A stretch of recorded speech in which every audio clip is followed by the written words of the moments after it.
اعوذ باللہ من الشیطان الرجیم بسم اللہ الرحمن الرحیم الحمد للہ الذی نور قلوب العارفین بنور معرفتہ واثبت فؤاد انبیائہ واولیائہ بقصص الانبیاء والمرسلین وأكمل إيمان المسلمين والمؤمنين بولاية علي أمير المؤمنين عليه السلام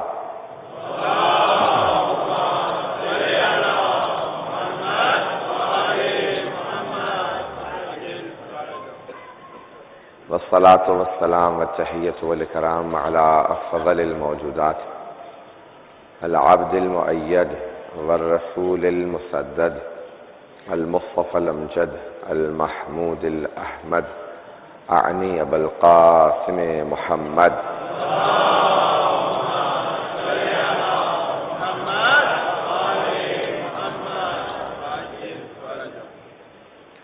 وعلى روحه ونفسه وسهره ووسيه سيد الأتقياء والأصفياء مولى الموالي إمام المتقين علي بن أبي طالب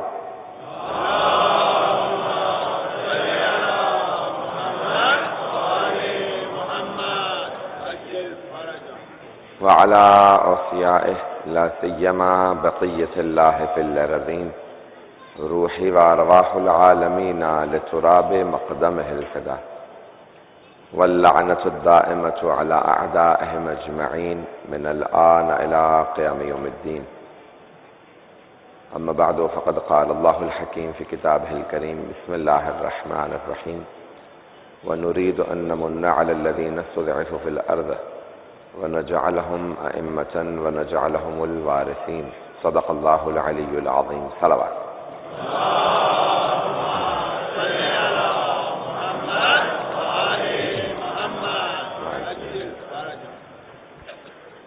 سلسلہ مجالس بعنوان زندگانی اہل بیت علیہم السلام آپ کی خدمت میں نے کربلا کے بعد کی ائمہ علیہم السلام کی زندگی کو پیش کیا اور کوشش یہ کی ہے کہ ائمہ علیہ السلام کے زندگی کے بعد اہم حالات کو آپ کے سامنے پیش کر سکوں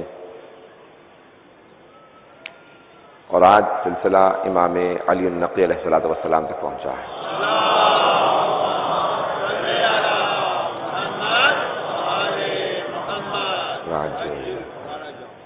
دسویں امام علیہ السلام کا جو دور تھا وہ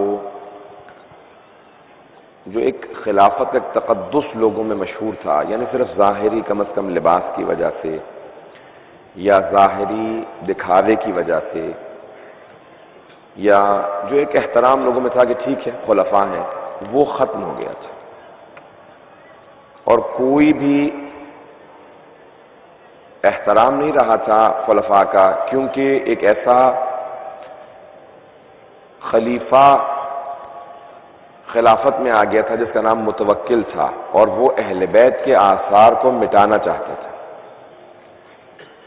اور نہ صرف اہل بیت کے آثار کو مٹانا چاہتا تھا بلکہ اس کی سب سے بڑی سازش یہ تھی کہ دین کا جو لوگ احترام کرتے ہیں وہ ختم ہو جائے۔ متوکل عباسی سرعام شراب پیتا تھا، تمسخر کرتا تھا، گناہ کرتا تھا، تو لوگوں کے جو دلوں میں احترام تھا، جو تقدس تھا کہ یہ خلفاء ہوتے ہیں، وہ ختم ہو گیا تھا، اور یہ دسویں امام کا دور تھا۔ اس زمانے میں علویوں کی یعنی سادات کی، امام امیر المومنین کے بہت سے نسل کے اندر جو سادات تھے ان کی بے انتہا تحریکیں اٹھی، بہت سی نہضتیں، اور بہت سے اہل بیت کے ماننے والوں نے موومنٹس چلائیں، لیکن کسی کو بھی کامیابی نہ ہو سکی خلافت کے خلاف، حکومت کے خلاف۔ وہ کوشش کرتے تھے کہ ہم کسی طریقے سے گورنمنٹ کو گرا کے امام کے ہاتھ میں حکومت دے دیں۔ امام روکتے بھی تھے، کہتے تھے کہ دیکھو اس میں حصہ مت لو، لیکن پھر بھی لوگ نہیں سنتے تھے اور لوگوں میں فرسٹریشن تھی، اور شاید جیسے آج پاکستان کے حالات ہیں، لوگ جیسے بہت فرسٹریشن کا شکار ہیں، حالات بہت زیادہ خراب ہیں، اس سے بھی کئی گنا زیادہ فرسٹریشن کا شکار تھے، بے انتہا بے صبری بے تابی لوگوں میں تھی امام علی النقی علیہ السلام کے دور میں صلی اللہ علیہ وسلم۔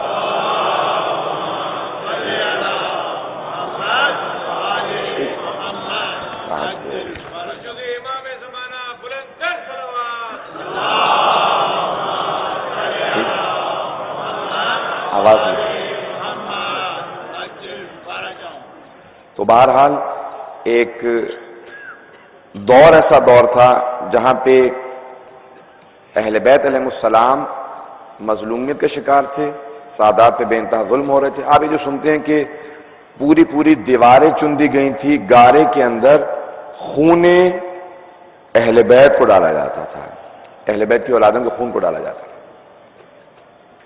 بے انتہا ظلم کرتا تھا. متوکل نے ایک زندان بنایا تھا جہاں پہ صرف شیعوں کو قید میں رکھتا تھا اور مرد و زن کو اکٹھا قید میں رکھتا تھا. بہت تاریک زندان ہوتے تھے، بے انتہا مظالم کرتا تھا، کوئی رحم نہیں تھا اس کے دل میں. وہ دور تھا امام ہادی کا. کچھ ہمارے امام زندان میں رہے، جیسے چوتھے امام کربلا کے بعد زندان میں رہے، پانچویں امام اپنے بابا کے ساتھ کربلا کے بعد شام کے زندان میں رہے، لیکن اس کے بعد نہیں. چھٹے امام زندان میں نہیں رہے. ساتویں امام سب سے زیادہ آپ نے زندان گزارا، 14 سال آپ نے زندان کاٹا.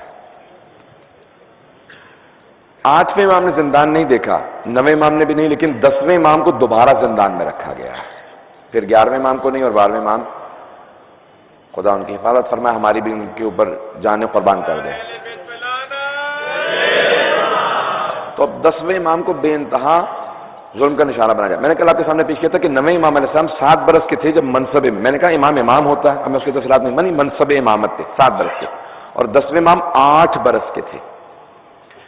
33 سال آپ کا دور امامت ہے، 33 ایئرس. 33 سال میں بے انتہا تبدیلیاں آئی ہیں. میں نے کل ایک جملہ کہا تھا زیارت جامع کبیرہ وہ 10ویں امام سے منسوب ہے، 9ویں امام سے نہیں. اب 10ویں امام کا دور ہے جہاں پہ امام نے لوگوں کے ذہن کو تیار کرنا ہے، لوگوں کی ذہنیت بنانی ہے کہ غیبت شروع ہونے والی ہے، غیبت کے لیے موومنٹس ہونی چاہیے. تو سب سے بڑا جو امام نے کام کیا وہ پورے عالم اسلام میں ایک وکلاء کا جال پھیلا دیا. ہر جگہ پہ وکیل اپوائنٹ کیے، آپ کے ہمدان میں، اہواز میں، بغداد میں، کوفے میں، بصرے میں، حجاز میں، یمن میں، مصر میں، ہر جگہ امام کے نمائندے موجود تھے. توجہ سمجھ میں کہ میرے ساتھ.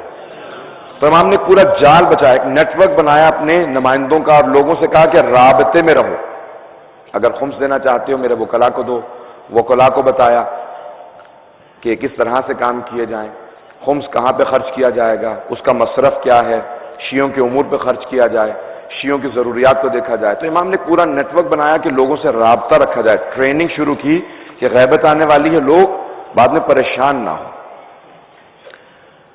متوکل نے بھی جس طرح سے مأمون نے دیکھا تھا کہ امام رضا سے اس کو خطرہ تھا، تو اس نے امام رضا کو خراسان منتقل کر لیا تھا. اسی طرح سے متوکل نے سوال کیا، کہا کہ کون ہے علی بن محمد؟ لوگوں نے بتایا، کہا کہ ان کو شفٹ کر دو. کہاں سے؟ مدینے سے بغداد، تاکہ میں امام پہ نظر رکھوں. بلکہ پھر بعد میں ان لوگوں نے، عباسیوں نے ایک اور نیا شہر پورا آباد کیا جس کا نام رکھا سرہ مرہ، یعنی جس نے بھی اسے دیکھا وہ خوش ہوا.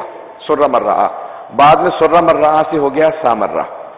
تو آج جو شہر سامرہ ہے جہاں 10ویں امام اور 11ویں امام کا روضہ ہے، تو یہ عباسیوں نے پورا شہر بنایا تھا. جب انہوں نے شہر بنایا تو انہوں نے کہا کہ امام کو لے آؤ تاکہ امام پہ جاسوس رہیں گے اور امام پہ نظارت رہے گی. اب چاروں طرف سے لوگ امام کی نگاہیں رکھے ہوئے تھے. یہ بہت ہی اختناق کا دور تھا، بے انتہا جاسوسیاں تھیں، امام پہ ہمیشہ لوگ نظر رکھتے تھے. اس نے کہا امام کو منتقل کرو. جب امام شفٹ ہونے لگے نا مدینے سے، تو امام نے اپنے شیعوں سے کہا کہ دیکھو اپنے ساتھ گرم کپڑے باندھ لینا. اور لوگ جب سفر کرنے لگے تو بہت سے لوگوں نے جو عباسی خلیفہ کی طرف سے آئے تھے تمسخر کیا، مذاق اڑایا، کہا کہ یہ گرمیوں کے موسم میں سردیوں کے کپڑوں کا کیا مقصد ہے، اس کا ہدف کیا ہے. اور ایک آدمی مسلسل طنز کرنے لگا امام کے بعد شیعوں کے اوپر، کہا کہ بھئی آپ کے جد علی، آپ کے پہلے امام علی کہہ گئے کہ ایک ایک قبر سے 70 مردے نکلیں گے، یہ کیسے ہوگا؟ تو اس نے کہا میرے مولا نے کہا ہے تو ایسا ہی ہوگا. اگر وہ 70 تو کیا، اگر وہ کہہ دیتے نا کہ 70,000 مردے اٹھیں گے تو پھر 70,000 مردے اٹھتے ہیں. کیا امام نے کہا؟ اچھا بھی ٹھیک ہے، تم لوگوں کا ایسا ہی کا عقیدہ ہے تو ٹھیک ہے. اس نے کہا کہ تمہارے یہ امام جو ہے 10ویں امام، یہ کہہ رہے ہیں کہ اپنے ساتھ گرمیوں کے موسم میں سردیوں کے کپڑے رکھو، اس کا کیا مقصد ہے؟ اس نے کہا امام نے کہا کوئی ہدف ہوگا. پھر بہرحال بحثیں ہوتی رہیں، میں تفصیلات میں نہیں جاتا۔ اب یہ جب سفر پہ چلے نا تو امام علیہ السلام نے کہا آج رات اپنے گرم کپڑے نکالنے نا ضرورت پڑے گی۔ ایک مرتبہ سرد ہوا چلی، جتنے لوگوں کے پاس سرد کپڑے نہیں تھے وہ سب کے سب سردی سے اس رات مر گئے، اور جو امام کے ماننے والے تھے جنہوں نے سرد کپڑے رکھے تھے وہ بچ گئے۔ اب یہ فوراً اٹھا دیکھنے کے لیے، وہ جو شیعہ تھا جس پہ بار بار طنز ہو رہا تھا کہ وہ جو مجھے کہتا تھا امام نے سرد کپڑے رکھنے کے لیے کہا، دیکھوں وہ زندہ بھی ہے یا مر گیا۔ ایک مرتبہ پوچھا کہ کیا کریں گا، ایک قبر کھودو، سارے مردوں کو اسی قبر کے اندر ڈال دو، اتنی قبریں کون کھودے گا؟ اس نے کہا دیکھ میرے پہلے امام نے کہا تھا پورا ہو گیا۔ یہ عقیدہ اس زمانے میں موجود تھا جیسا آج تشیع کے اندر موجود ہے کہ امام کے کہے ہوئے کے اوپر بہت یقین ہونا چاہیے، شک نہیں آنا چاہیے، جو امام نے کہا ویسا ہوگا۔ بہرحال اب وہ دور چلتا رہا اور اس دور کے اندر بے انتہا مسائل ہوئے، بے انتہا پریشانیاں آئیں، لیکن سب چیزوں کے باوجود امام علی نقی علیہ السلام نے اپنے شیعوں کی مسلسل رہنمائی کی، امامت کرتے رہے۔ سامرہ منتقل ہو گئے۔ جب سامرہ منتقل ہو گئے نا تو متوکل نے کہا کہ میں آزمائش کر کے دیکھتا ہوں کہ یہ ہیں کیسے، ان کا علم کتنا ہے، ان کی ہیبت کیا ہے، لوگ ان کو اتنا کیوں مانتے ہیں۔ تو اس نے دو کام کیے، صلوات محمد والے محمد سے ایکو بن کر آئے۔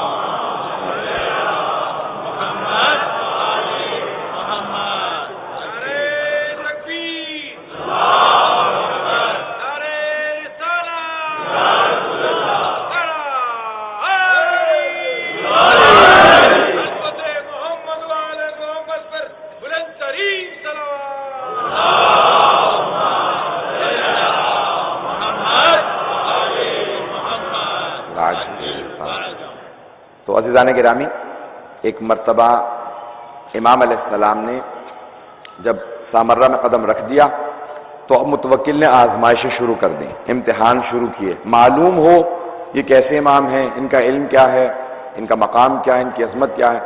پہلے دن اس نے امام سے کہا کہ آئیے ذرا میرے ساتھ سیر کرنے کے لیے چلیں، ذرا دیکھتے ہیں کہ آج میری حکومت کیسی ہے۔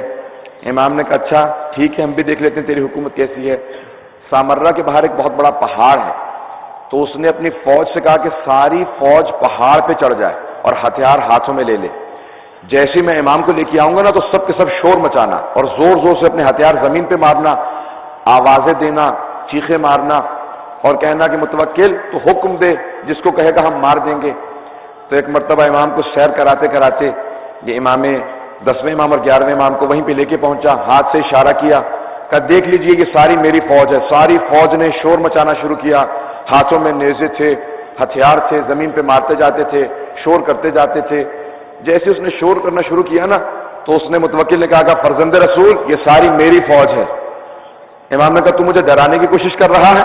ایک مرتبہ ہاتھ سے اشارہ کیا، زمین سے لے کے آسمان تک ملائکہ اور جن کھڑے ہو گئے، جن کے چہرے بہت بڑے بڑے تھے، ہاتھوں سے دھواں نکل رہا تھا، گرز ہاتھوں میں تھے جو لوہے کے تھے، اور امام کو سب کے سب کہہ رہے تھے مولا حکم دیجیے وہ متوکل کو اٹھا کے لے جاتے ہیں۔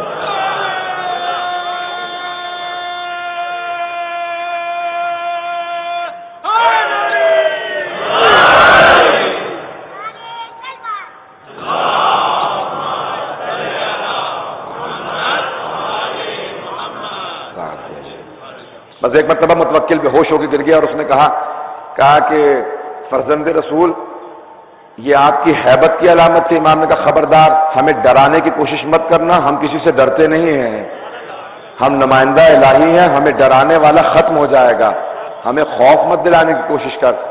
اب اس نے بہرحال سوچنا شروع کیا کوئی نیا منصوبہ بنایا جائے، امام کو کسی طریقے سے ان کی شیعوں کی نگاہوں میں معاذ اللہ گرا دیا جائے۔ اس نے اپنے دربار میں 500 افراد جمع کر لیے، یہ 500 افراد بیٹھے ہوئے تھے، ایک جادوگر کو لے کے آیا اور کہا کہ ذرا پہلے تیری آزمائش ہو جائے، تجھے جادو آتا بھی ہے یا نہیں ہے؟ یہ جو ٹرکس ہوتے ہیں اسلام میں جائز نہیں ہے، جادو بھی حرام ہے اور یہ جو شوبدہ بازی ہے یہ بھی حرام ہے، دونوں جائز نہیں ہے۔ بہرحال اب وہ جادوگر آیا، اس نے تھوڑا بہت جادو دکھایا، یہ سمجھ گیا کہ اچھا یہ جادوگر اچھا ہے، ذرا جاؤ جا کے علی بن محمد کو بلا لاؤ۔ امام کا نام احترام سے نہیں لیتا تھا، کہا جاؤ جا کے علی بن محمد کو بلا لاؤ۔ ایک خادم سے کہا جاؤ جا کے بلا لاؤ۔ اپنے درباریوں سے کہا جب وہ آئیں کوئی ان کے احترام میں کھڑا نہ ہو، کوئی بیٹھنے کی جگہ نہ دے، کوئی دروازہ نہ کھولے، کوئی پردہ نہ ہٹائے، جب امام آئیں گے تو خود ہی پردے کھولتے ہوئے دروازے کھولتے ہوئے آ کے میرے سامنے کھڑے رہیں، بس معاذ اللہ میں ان کی اہانت کروں گا، توہین کروں گا۔ اب ایک مرتبہ وہ خادم بڑا سوچتا ہوا پریشان حالت میں چلا، کہ پتہ نہیں کون سا کوئی بے بس سا امام ہوگا، کس حالت میں ہوگا۔ جب امام کے گھر پہنچا، جا کے سوال کیا، کہا کہ علی بن محمد کہاں ہیں؟ تو ایک خادم نے کہا وہ جو سامنے قبر ہے نا، جو اس قبر میں عبادت کر رہے ہیں، انہی کا نام ہے امام علی النقی علیہ السلام۔ اب یہ بڑا پریشان ہوا کہ رات کا وقت ہے، ہم تو قبرستان جاتے ہوئے ڈرتے ہیں، قبر میں عبادت کرتے ہیں۔ دیکھا امام قرآن کا مطالعہ کر رہے ہیں، کہا کہ آپ کا نام علی بن محمد ہے؟ امام نے کہا ہاں، مجھے ہی ہادی کہا جاتا ہے۔ کہا کہ متوکل نے آپ کو اپنے دربار میں بلایا۔ امام نے ایک مرتبہ اپنے امامے کو زیب تن کیا، ابا قبا اوڑھی، ہاتھ میں تسبیح لی، عصا لیا، اپنی قبر سے باہر نکلے اور چلنے لگے۔ اس نے کہا میں آپ کو راستہ دکھاؤں؟ امام نے کہا ہادی میرا نام ہے، تیرا نہیں ہے، مجھے راستہ دکھانے کی ضرورت نہیں ہے، مجھ سے راستہ دیکھ۔ جب چلنے لگا اس نے کہا کہ نہیں، اس کے چہرے پہ بڑا ہیبت و جلال ہے، نور بتا رہا ہے کہ یہ بے بس آدمی نہیں ہے۔ حضرات یاد رکھیے گا، کربلا میں سید الشہداء بے کس تھے، بے کس یعنی جسے کوئی نہ ہو، بے بس نہیں تھے۔ بے بس اسے کہتے ہیں جس کے بس نہ چلے، اگر امام ہی بے بس ہو تو پھر امام کیسا ہے؟ امام بے بس نہیں ہوتا، تو بس نہ چلے نہیں، مثال کے طور پہ بس نہ چلے، ایک آدمی یہاں سے باہر جائے، 20 آدمی کھڑے ہوں، وہ اس کو لوٹ لیں، اس کا بس نہیں چلا کیونکہ وہ 20 افراد تھے۔ امام کسی حالت میں بے بس نہیں ہوتا، بات واضح ہے سب کے لیے۔ تو ایک مرتبہ امام چلے، جیسے ہی متوکل کے دربار میں پہنچے تو متوکل نے سب کو کہہ رکھا تھا کوئی احترام نہ کرے۔ ایک مرتبہ آندھی چلنے لگی، دروازے خود بخود کھلنے لگے، پردے سر پہ سایہ کرنے لگے۔ امام جیسے وارد ہوئے، وہ جو 500 افراد بیٹھے تھے متوکل کے کہنے پہ کہ کوئی احترام میں کھڑا نہ ہو، محسوس ہو رہا تھا سب کے گریبان میں ہاتھ ڈال کے کھڑا کر دیا گیا ہے، سب تعظیماً کھڑے ہو گئے۔ وہ متوکل جو سب سے کہہ رہا تھا کوئی کھڑا نہ ہو، وہ خود بخود اپنے تخت پہ کھڑا ہوا کہ فرزند رسول میرے تخت پہ بیٹھ جائیے، میں نیچے آ جاتا ہوں۔ امام نے کہا تیرے تخت سے ظلم کی بو آتی ہے، میں کبھی بھی ایسے ظلم کے تخت پہ نہیں بیٹھنا چاہتا، میرے لیے مسند بچھوا دو۔ امام نے ایک مرتبہ آرام سے بیٹھے، حضرت واقعہ سنا ہوا ہوگا کہ وہاں پہ جب اس جادوگر نے کام شروع کیا تو اس پہ تعجب نہ کیجئے گا کہ امام علیہ الصلوۃ والسلام حجت خدا ہیں۔ علامہ مجلسی نے لکھا ہے، بڑے بڑے بزرگ علماء نے اصول کافی میں بہت سے مقامات پہ، ہماری احادیث کی کتابوں میں مستند روایات سے یہ روایت آئی ہے، شک نہ کیجیے گا اس کے اوپر۔ بہت سے لوگ کہتے ہیں ایسا کیسے ہو سکتا ہے، شک نہ کیجیے، میں بھی اس میں نہیں جاؤں گا کہ کتنی دلیلیں پیش کروں اور کتنی اسناد پیش کروں کہ امام کا یہ واقعہ سچا ہے، اسناد میں نہیں جاؤں گا۔ ایک مرتبہ اس جادوگر نے جادو دکھایا، امام کے سامنے سے کھانا سرک گیا، امام نے فوراً کہا جو بھی ہے باز آ جائے۔ دوسری مرتبہ پھر اس نے وہی حرکت کی، امام نے کہا کیا ان درباروں میں شرفاء کی زبان کو نہیں سمجھا جاتا، جو بھی ہے باز آ جائے۔ تیسری مرتبہ جب امام کے ساتھ اس نے احانت کی کوشش کی نا، تو سامنے دیوار پہ ایک غالیچے پہ قالین کے اوپر شیر کی تصویر بنی ہوئی تھی۔ امام نے فوراً اشارہ کیا کہ ایھا الاسد، اے شیر، تیرے امام کی توہین ہو رہی ہے اور تو کھڑا دیکھ رہا ہے۔ ایک مرتبہ وہ جنگل کا شیر بن کے سامنے آ گیا، جیسے سامنے آیا فوراً اسی جادوگر کی طرف گیا، اسے نگل لیا، ایک خون کا قطرہ بھی نہیں گرایا، امام کے سامنے آ کے کھڑا ہوا اور کہا فرزند رسول اگر آپ حکم دیں میں متوکل کو کھا لوں۔ متوکل نے کہا فرزند رسول اگر آپ نہ ہوتے میں ہلاک ہو جاتا، اسے کہیے واپس چلا جائے۔ امام نے اشارہ کیا، کہا فرزند رسول سے کہیں میرا جادوگر واپس کر جائے۔ امام نے کہا اگر جناب موسیٰ کا عصا فرعون کے ان سانپوں کو، جادوگروں کے سانپوں کو لوٹا گیا ہوتا تو یہ شیر بھی تیرے جادوگر کو لوٹا جاتا۔ ایک مرتبہ دوبارہ بس بھی اسی دربار کے اندر جو مجھے ایک امام کا مناظرہ پیش کرنا جس کے لیے میں نے پوری تمہید باندھی ہے، اگر انشاءاللہ تعالی امام کی خوشنودی کے لیے باوجہ بلند صلوات پڑھیں گے۔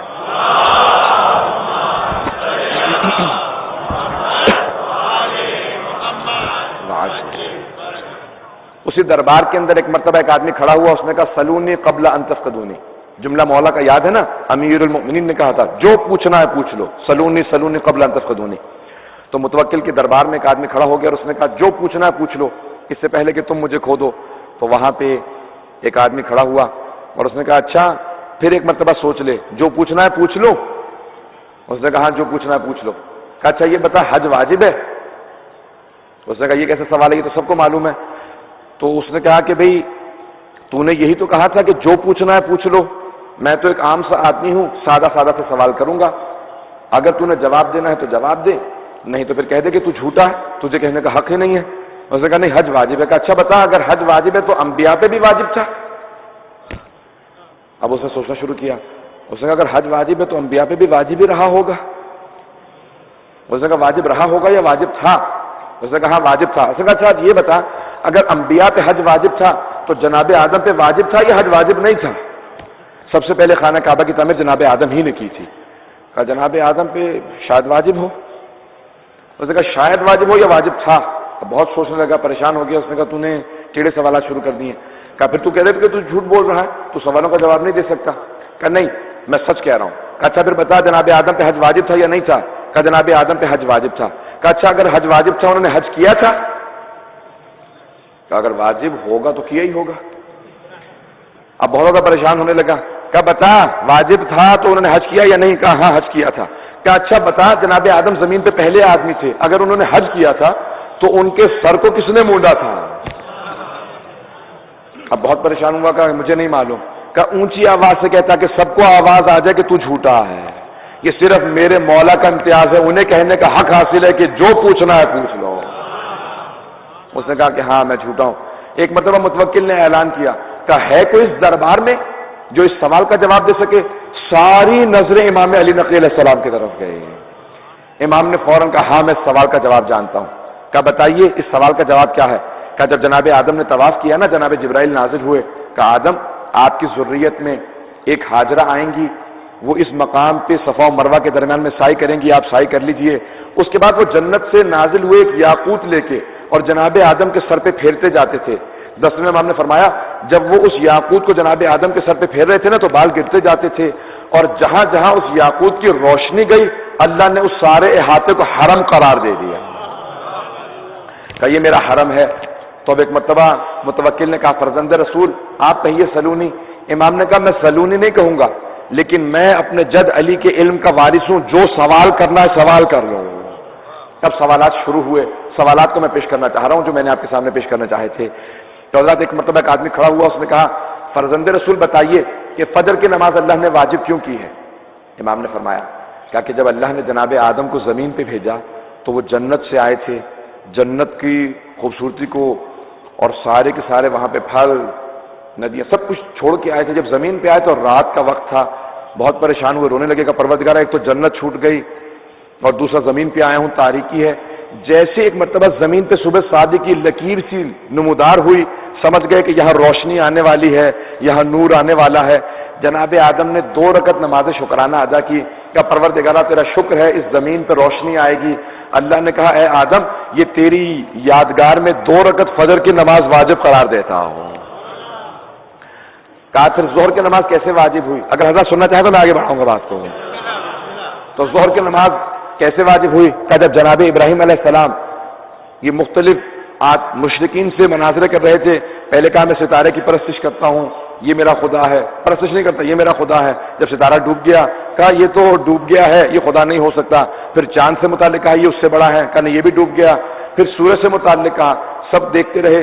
جیسے ہی سورج اپنے عروج پہ پہنچا، جیسے زوال شروع ہوا تو جناب ابراہیم نے نماز پڑھی اور کہا کہ دیکھو تمہارے خدا سورج کو زوال آ گیا ہے، میرے خدا کو کوئی زوال نہیں آتا۔ تو اللہ نے کہا کہ زوال کے وقت ظہر کی نماز ابراہیم آپ کی یاد میں باقی رہے گی۔ کہا عصر کی اسی طرح سے جناب سارے مختلف انبیاء کی یاد کے اندر اللہ نے 5 نمازیں واجب قرار دی ہیں کہ یہ انبیاء کی یاد ہے جو ختمی مرتبت کو اللہ نے ہدیے میں دی ہے، اسی لیے 5 نمازیں رکھی ہیں تاکہ 5 کی یاد بھی رہے اور پنجتن کی یاد بھی رہے۔ صلوات پڑھیں گے محمد علیہ۔